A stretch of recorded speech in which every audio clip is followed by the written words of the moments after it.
In October of 2020, the FAA San Antonio Flight Standards District Office terminated the appointment of beloved DPE Ken Wittekiend, which led to a massive outcry in the aviation community.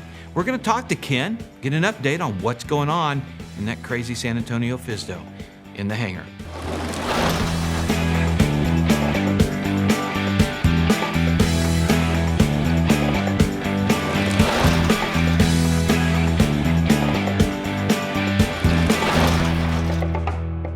Hello and welcome to In the Hangar. I'm Dan Milliken. And I'm Christy Wong. Today's episode is brought to you by our awesome sponsors, Colton Mortgage and FlyingEyes. I love my FlyingEyes. Now, Christy, for this episode, I guess I should have introduced myself as somebody else. If the FAA is watching. I was going to say. Did I just call them crazy? You did. Okay, sorry about that. They know who you are. They know where you live. I'm very sorry. No, I'm not. Okay, let's get on with it. We're just going to get right to it because, Ken, you've been through a lot. I really appreciate you coming on. My pleasure. To set the record straight for us. And I will say, I reached out to the San Antonio FSDO to get their side of the story. And surprisingly, I never heard back. Yeah. I know, it's shocking. Shocking. Okay, so Ken, take us through, for those few people out there that don't know what's going on down in Texas and San Antonio, what happened in the summer of 2020 leading up to that October termination of appointment? Well, the first announcement or inkling that I had that there was an issue happened in early September of that year. I was actually on the way back from a trip and stopped in California doing some practical tests for a university out there, and I got contacted by one of the inspectors who's called the principal operating inspector or managing specialist, and he said, I want you to stop doing tests. There is an investigation underway. I was told I was not the target, but that I was involved, and they wouldn't or couldn't give me any details except just to not do anything further pending the outcome of that investigation. At this point, did you know what it was that set them off? Had no idea. And, Okay. and I, over the next several weeks, I continued to ask if I could get some idea of what this might involve, and was told that I would just have to wait until the investigation had run its course, and then I would be informed as to what was up. And so then fast forward until probably the end of October, and the managing specialist called and said, our concerns are that there had been a Zoom presentation by a flight instructor friend of mine in which there was conversation about backcountry flying, and it involved a clip that he played of somebody water skiing a tailwheel airplane. And I was simply observing the presentation. One of many. Right, there were a number of people in the audience, but the FSDO felt like that I should have spoken up and condemned that activity, even though I was nothing but a participant. I mean, I wasn't. You weren't a speaker, you weren't on the panel host, no. or the host or anything. You were simply an observer. Okay. So I felt like that was, unrealistic to expect that I would interrupt a Zoom meeting to do that. And I asked later if they had talked to the flight instructor who made that comment about what had happened downstream of that, and they had not. And he would tell you that I had condemned his action very vociferously to let him know that he shouldn't ever do that again. So, but that wasn't part of it. Their concern was it appeared in some way, shape, or form that I must have been tacitly endorsing the activity. So your silence was in their eyes, your silence was endorsing. Right. And because, as you know, on Zoom meetings, you can see the participants. I call it the Brady Bunch window. Yeah, exactly. And in that, I had a glass of plastic cup, and I'm sitting at home in my office. And it's in the evening. Yeah. And it had a red liquid in it that they assumed was wine, and they took great umbrage at the fact that here was a representative of the FAA who appeared to be drinking on camera. And I said, well, I can't believe that that's really what you're upset about. And they told you this? Yes, they did. Okay. These were the two justifications that I was given at the very last of all of this, was the apparent drinking of wine and the failure to condemn this comment about water skiing. Ken, how long had you been a DPE at this point? Right at a little over 10 years. I had done about 2,500 practical tests. Wow. Wow. over that. So you were highly respected as a DPE in the aviation community.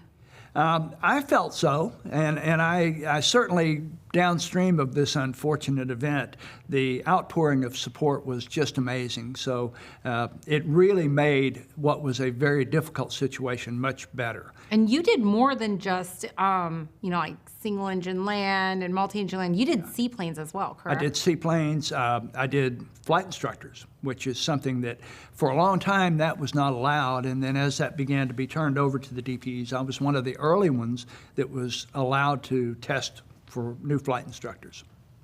Were there any indications or any, hurdles or hiccups or any trouble that you'd encountered previously prior to this event? Not that I was told of any concerns that they had.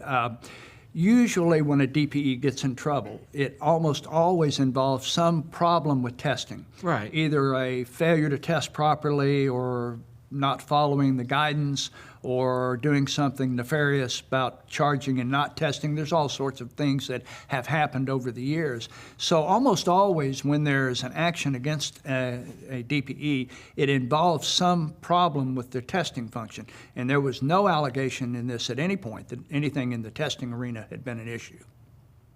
Okay, well, and my philosophy is that when somebody does an unreasonable action, if they're in any way a reasonable person, there's something that made that reasonable to them. Can you speculate why it would be reasonable for, and I'll go ahead and name it because it just is, it's already public record. So you had Christian Morales is the managing specialist. Managing specialist. Yeah. And then his boss is Mike Carroll, Correct. the manager of the San Antonio FSDO. Yes. Okay, so those are the two players for the other side. And Right. I've invited them for their side of the story, and I've gotten no response. What made it speculate, what made it reasonable in the mind of Christian Morales to take this action? I can't even give you a decent speculation on it. I really don't know. It is a personality situation in some ways, and so the FSDO manager had changed. It used to be somebody different. Mike Carroll came in, and it could have been simply that they were disturbed enough about the video, the lack of speaking up. There is no way any reasonable person would take that kind of an action because as a participant you didn't. No, that's not reasonable. I'm sorry. I know I'm getting a little bit, but that's not reasonable. So what was reasonable for Mr. Carroll and for Mr. Morales to do that? I can't even begin to come up with one because at the time there was a shortage and continues to be a shortage of DPEs. Well, is there a set number of DPEs for the FSDO? So, like, if they only get 10, could it be they just wanted to cut one so they can get, a friend into it? But there's not a set number of DPEs. There's not a set number. So they could have brought their friend in anyway. They Right. didn't have to That's can correct. you. The thing that has to happen is there has to be a need, has to be a demand, and secondly, the FSDO has to have the ability to manage a certain number of DPEs. But if that had been their desire to take me out of the picture, they could have simply said, we just don't have the ability to manage, and therefore we're going to retire you, basically. But they didn't do that. They terminated for cause, which seems unreasonable, but I honestly cannot speculate any more. Yeah, when than we're that. talking about reason versus unreasonable. And by the way, for you guys out there, I just want to make it clear. First of all, there are tons of really, really good people working in the FAA with integrity. And so, in no means am I talking about the FAA as a whole. I'm specifically asking and wondering for Mr. Morales and Mr. Carroll, I would like to know what was reasonable in this for them and why they did it. Yeah. So I guess that's my position. I guess you probably lay awake at night wondering it more than I do. Not so much anymore, certainly at first. Right. But your point is well taken. I still have a number of people that I know well that are within the agency, and I have a lot of respect for a lot of those folks. Unfortunately, the agency in general is a bureaucratic challenge for a lot of their employees. And it's a fiefdom for the most part, right? It Or fiefdom? Fiefdom? Fiefdom? fiefdom? It is, to a large extent, there is quite a bit of variation from one FSDO to Right. another. There's hope that they will change that they will standardize it. There's all sorts of discussion in the industry about taking the DPE management away from the FSDOs and putting it under one of the divisions of the FAA and managing it centrally.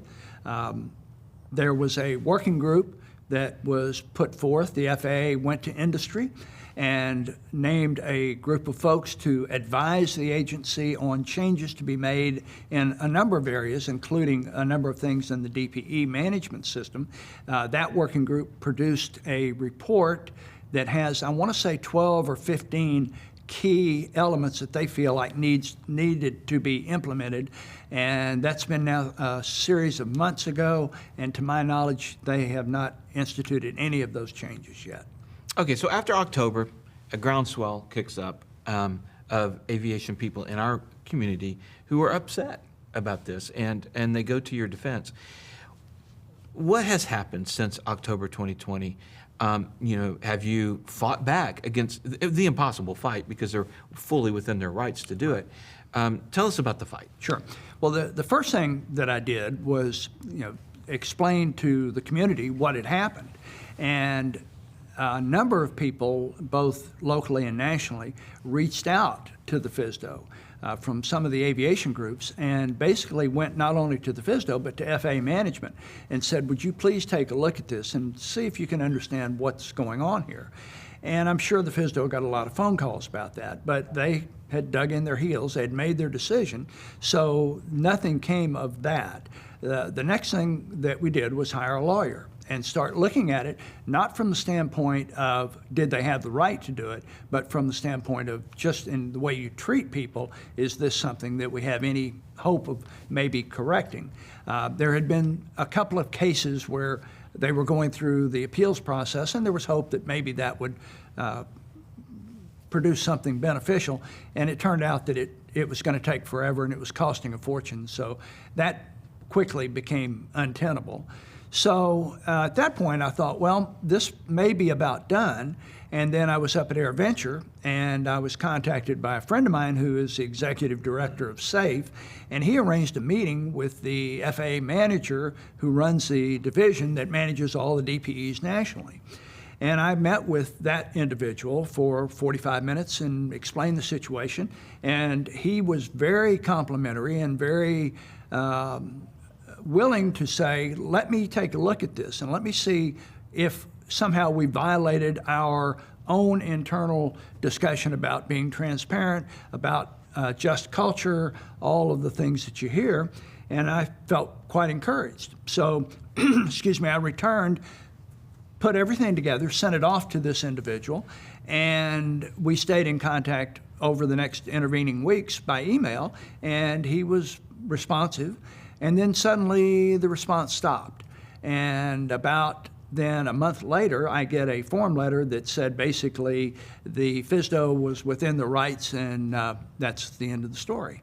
So, Wow, why did he give you hope if he knew the bureaucracy? Again, it would be speculation on my part. I don't know if they were afraid of a precedent, that if they reversed a FSDO decision, that it may have implications for others around the country. I don't know if it was a legal concern. I just couldn't tell you. I'll tell you about precedent. Precedent is that you were a participant at a fast wings credit safety seminar. Right. And you got sanctioned. So what about all the other people with a wealth of knowledge and experience like you, who now won't risk helping out other fellow aviators because, they might look at the camera wrong and get sanctioned by the FAA? Well, and there's a broader aspect to it, and that is that because of the Pilot's Bill of Rights, the FAA treats pilots fairly for the most part. That was imposed upon them by Congress. It wasn't Right. something they came up with. And the sort of last vestige of the old system where you can be arbitrary and capricious with people is in the treatment of DPEs, because it's a highly desired position to get an appointment, and the FAA will be surprised if they will willingly do what should be done, which is now the same as what's being done on the pilot side, and treat people fairly. I would like to hope that that would happen, but I don't hold a lot of hope. So we'll see. But it really is. So sitting here today, what hope is there? Yeah, if they're any? really, for my particular situation, probably we're done. But the bigger issue is the whole DPE community is at risk for this. And so through either industry or hopefully legislation, or the FAA does finally come around and say, you know what, this isn't right. And we need to have a fair appeals process as suggested by the working group. And I would hope that if they come to their senses and take that under advisement and actually implement that, I think it would be a move in the right direction. And it would help restore that community faith that we should have in the regulators. All right. To go to the other side for a moment, and again, trying to make it reasonable in my mind, it would be reasonable in my mind if you had done something really wrong. And for some reason, I don't want to make that public, so I tell you, oh, you're drinking wine, or look like you were drinking wine, so goodbye. Is there a chance, I'm asking the wrong person, but they're not here, did you do something really wrong? And again, for the guy that you talked to at AirVenture, and he went away, and all of a sudden came back with the form letter like he'd been Right. shut down, Right. it'd be because somebody had said, well, didn't you know Ken did X, Y, Z? Yeah, Oh, okay. And I think that's a natural assumption that there must be more to the story, right? Right. Sure. But honestly, to my knowledge, there isn't. I'm just not aware. I would love to hear if there was more to the story. But you would think if that were true, then again, in the interest of fairness. And transparency. Exactly. Just culture, that they would say, here's our concern. From the very beginning, my sense was, okay, if you're truly feeling like I did something that wasn't correct in that meeting, or in failing to speak up, or with the concern about drinking of wine, why didn't we just have a conversation about that? Why would you go to that sanction immediately? That never made any sense to me. Well, yeah, I guess that speaks to the whole, what made this reasonable? So, and I guess we won't know that, and they're under no obligation to tell us. No, but the damage is broader than just one Yeah. DPE. That's my biggest concern. It is, and you've got a lot of DPs now very scared to help out, to train, to teach, or not teach. They don't teach when they're, I get that, but the input that they would have on aviation safety is muffled. Well, it's even broader than that, Dan, because if you think about it, the regulators, the agency, needs to have a positive interaction with their community. Mm-hmm. And when you take actions that appear to be arbitrary and capricious, you really create a barrier to an exchange of information that ought to exist between the pilot community and the people in the agency. And I thought we had taken some real significant steps to build that sense of community and communication between the testers and the pilot community. I had worked really hard to try to involve some of the agency people and the other DPEs and the CFI community to share common concerns and see if we could figure out a way to work together to produce better trained pilots. All of that now is over with in terms of the local efforts, and probably to a large extent not going to happen much nationally. And that's one of the real sad parts of this story, is that we don't build those bridges anymore. Yeah. Okay, so I'd like to go to Q&A from our studio audience, and yeah, let's hop up. If you've got a question, let's head to the microphone. And what you got? Ken, thank you for 10 years of being a DPE, and which is oftentimes a thankless task and a thankless job. There's a human impact here in a lot of different directions, but I want to take the question to you directly. How has this impacted you economically in terms of being able to provide for your family and being able to have a steady income? Well, DPEs are well compensated for the work they do. There's no doubt. So it's a financial hit, without a doubt, but I'm still instructing, And we're fortunate in that over the years we've been in a position to be able to afford that. And so now I'm satisfied with being able to work part-time and still have time to do other adventure flying and other things that I'm interested in aviation. But yeah, it's in some ways I miss the interaction primarily with the CFIs, because there's a real mentoring aspect to this between DPEs and CFIs to work together to produce better trained pilots. I miss that. But there are things that I'm doing that allow me to continue and in some ways are less restrictive.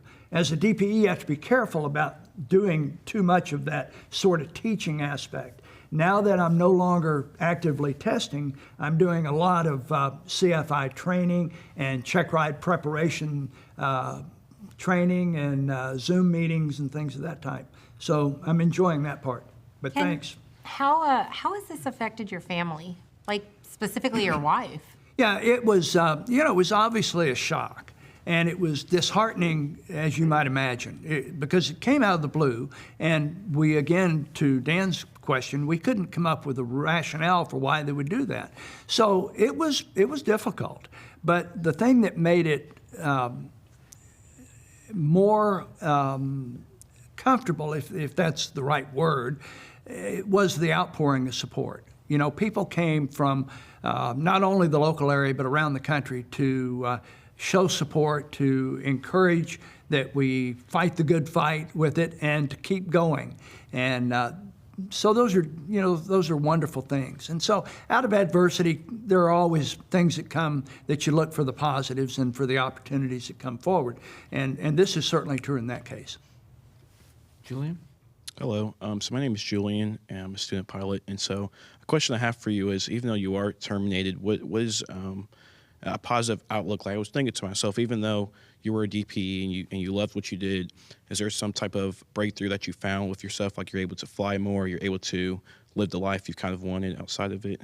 Yeah, it's a good question, Julian, because there is such a demand that I was extremely busy.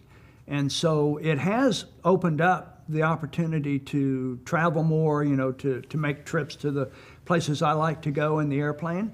And but I think more, it has opened up this opportunity to do more teaching, which was and continues to be my first passion. So I'm doing a lot of instruction, and through this outreach program to teach people to be better prepared for practical tests, I think that has the ability to reach a broader audience now that I'm not doing the testing. Yes, sir. And one last question I do have.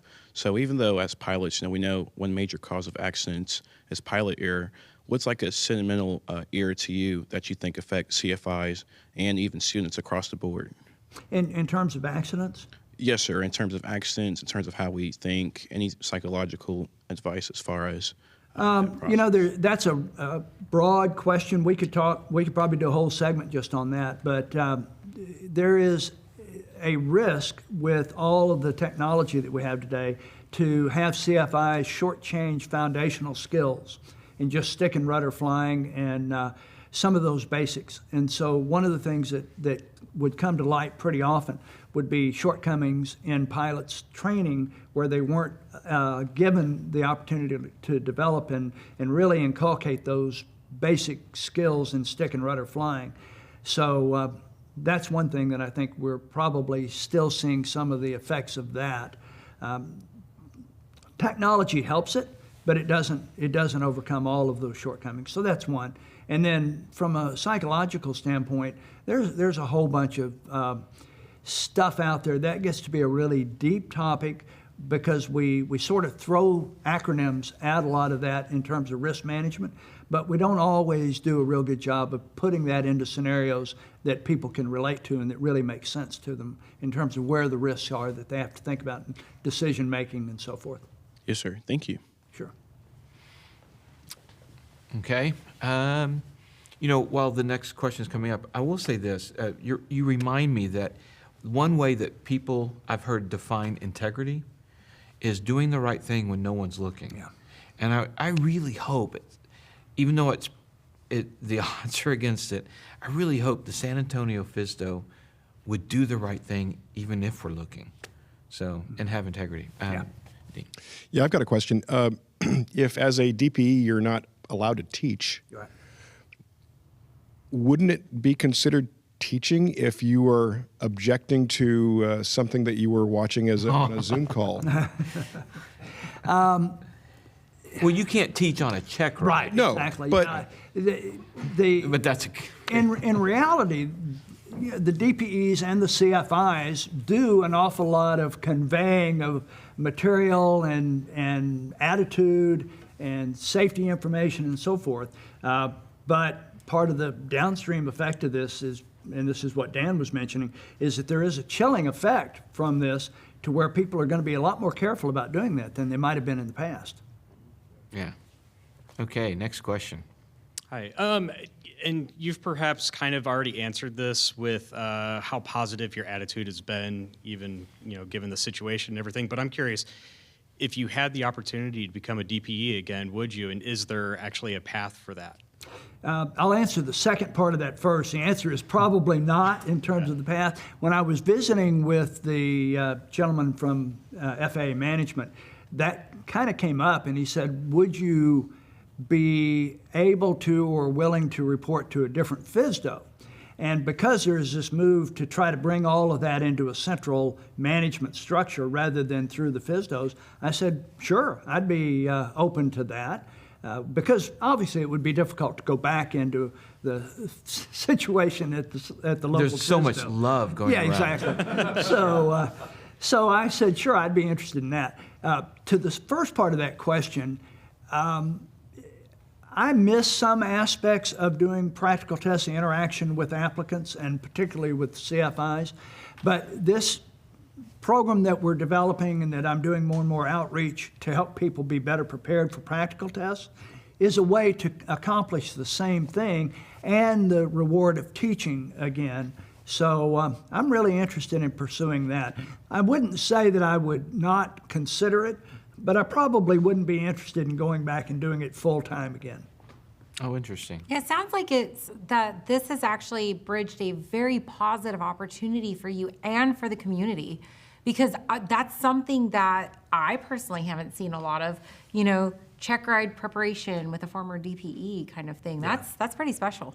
Yeah, there's a group called Community Aviation that I'm doing that work for, and they do some pretty interesting aviation content with experts from around the country in various disciplines, and it's been fun to do.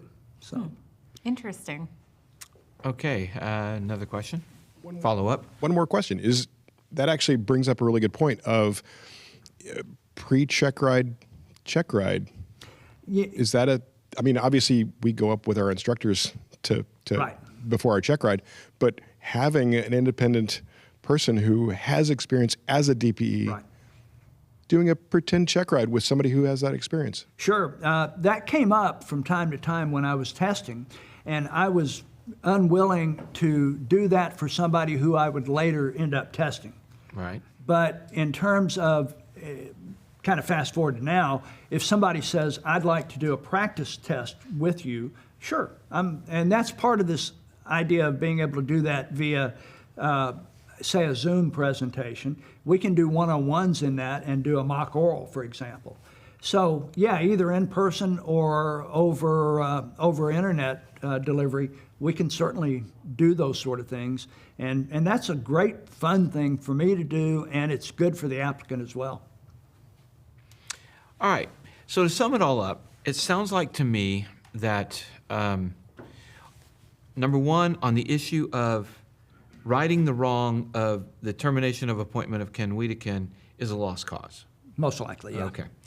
On item number two is the broader, bigger picture of the chilling effect that it's had on the whole DPE and safety area, as well as the mess that is the local regional control of FSDOs under the personalities of those people versus a national standard.